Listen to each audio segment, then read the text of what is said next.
दुनिया का हर इंसान आईएएस ऑफिसर बनना चाहता है, हर इंसान आईपीएस ऑफिसर बनना चाहता है, हर इंसान अपने सपनों को पूरा करना चाहता है, हर इंसान चाहता है कि वो अपनी जिंदगी में एक बड़ा आदमी बने, हर इंसान चाहता है कि वो बड़े बड़े बंगलों में रहे और बड़ी बड़ी गाड़ियों में घूमे। पर ये कभी सोचने या कहने से नहीं होगा जनाब। इस सफर को तय करने के लिए आपकी जिंदगी में बहुत सारी दिक्कत आएंगी, बहुत सारी परेशानियां आएंगी, पर आपको डरना नहीं है। आप डगमगाओगे और गिर भी सकते हो, और समझ लो कि उठते वही लोग हैं जिंदगी में जो बार बार गिरते हैं, और जो बार बार गिरते हैं वो कभी उठना नहीं छोड़ते। वो गिरते हैं, उठते हैं, फिर गिरते हैं, फिर उठते हैं, क्योंकि वो अपने अंदर एक जिद रखते हैं कुछ कर दिखाने की। और जिद्दी लोग जो ठान लेते हैं उसे अपनी जान मान लेते हैं और दिलो जान लगा देते हैं उसको हासिल करने में। इसलिए मंजिल भी जिद्दी रखो और रास्ते भी जिद्दी रखो। कल क्या होगा वो तो देखा जाएगा दोस्त, लेकिन अपने हौसले आज भी जिद्दी रखो, क्योंकि आपके पास सब कुछ होता है तो सब आपके होते हैं। अगर आपके पास कुछ नहीं होता तो कोई आपका नहीं होता। और आपके पास सब कुछ तभी होगा जब आपके अंदर सब कुछ पाने की वो जिद होगी, वो पागलपन होगा, क्योंकि दुनिया जिद्दी और पागलों ने ही बदली है। जब लोग आपको पागल और जिद्दी कहने लगे तो समझ लो कि आप सफलता की तरफ जा रहे हो। वो कहते हैं ना, what does not have to be made to get dreams.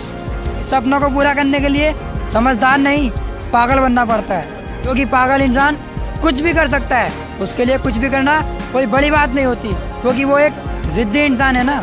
इज्जत, मेहनत, तारीफ और दुआ ये आप कभी किसी से मांग नहीं सकते, ये आपको खुद कमानी पड़ती है, अपनी उस जिद से, अपने उस पागलपन से जो आपके अंदर हमेशा होना चाहिए। जिद रखो तो ऐसी जिसकी जिद ने उसे दुनिया का पहला निशानेबाज बनाया। हम बात कर रहे हैं उस महान इंसान कैरोली टैक्स की, जो कभी पिस्टल शूटर सिपाही हुआ करते थे।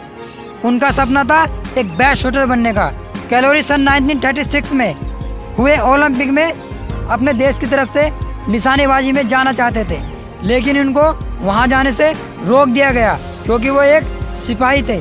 इसलिए उनको हैंगरी शूटिंग में जगह नहीं दी गई। कैरोली को इस बात का बहुत दुख हुआ, क्योंकि वो एक अच्छा शूटर बनना चाहते थे, लेकिन इस नियम की वजह से उनको वहां जाने से रोक दिया गया। उनको लगा कि उनका ये सपना ही रह जाएगा। फिर भी उन्होंने निशानेबाजी करनी नहीं छोड़ी, क्योंकि वो अपने अंदर एक जुनून रखते थे, एक जिद रखते थे कुछ बनने की। सन 1936 में हैंगरी ने अपने नियम बदल दिए और सारी रोक हटा दी। जैसे ही ये बात कैरोली को पता चली, वो बहुत खुश हुए, क्योंकि अब वो भी ओलंपिक शूटिंग के लिए जा सकते थे। कैरोली ने अपने आप को सन 1940 में होने वाले ओलंपिक की तैयारी में अपनी जान लगा दी, और उनको अब अपनी मंजिल के अलावा कुछ नहीं दिखाई दे रहा था। सब ठीक चल रहा था। अचानक सन 1938 में आर्मी ट्रेनिंग के दौरान उनके सीधे हाथ का ग्रेनेड फट गया, और इस दुर्घटना में कैरोली के सीधे हाथ को काफी नुकसान गया। डॉक्टर ने उनको कहा कि अब तुम अपने सीधे हाथ से निशानेबाजी नहीं कर सकते हो। ये बात सुनकर वो अंदर से टूट चुके थे, उनके सारे सपने बिखर चुके थे, क्योंकि वो जिस हाथ से निशानेबाजी किया करते थे अब वो हाथ उनका साथ नहीं दे पा रहा था। फिर भी कैरोली के सपने और उसकी जिद ने उसका पीछा नहीं छोड़ा।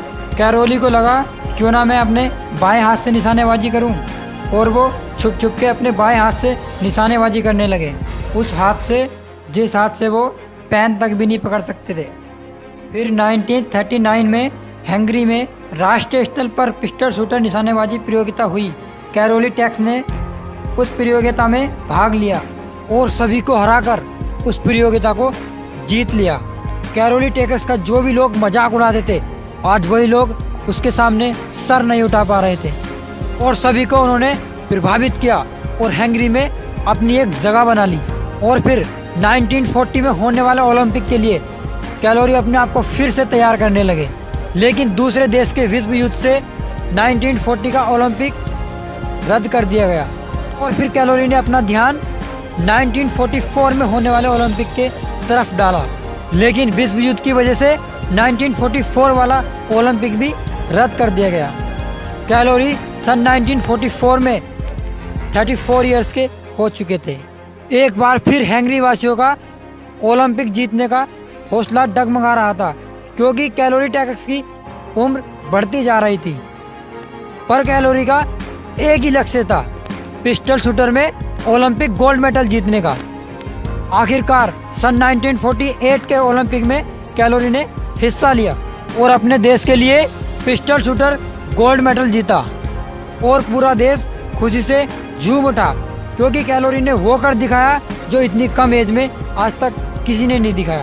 कैलोरी यही नहीं रुके, 1952 के ओलंपिक में भी उन्होंने भाग लिया और वहाँ भी उन्होंने गोल्ड मेडल जीतकर एक इतिहास बना दिया। कैलोरी उस पिस्टल इवेंट में लगातार 2 गोल्ड मेडल जीतने वाला पहला खिलाड़ी बना। इसलिए दोस्त, अपने अंदर भी एक जिद रखो, कोई अपना एक टारगेट रखो, अपने उस गुस्से को, अपने उस इमोशंस को एक जिद में बदल दो, फिर दुनिया की कोई भी ताकत आपको एक बड़ा इंसान बनने से नहीं रोक सकती।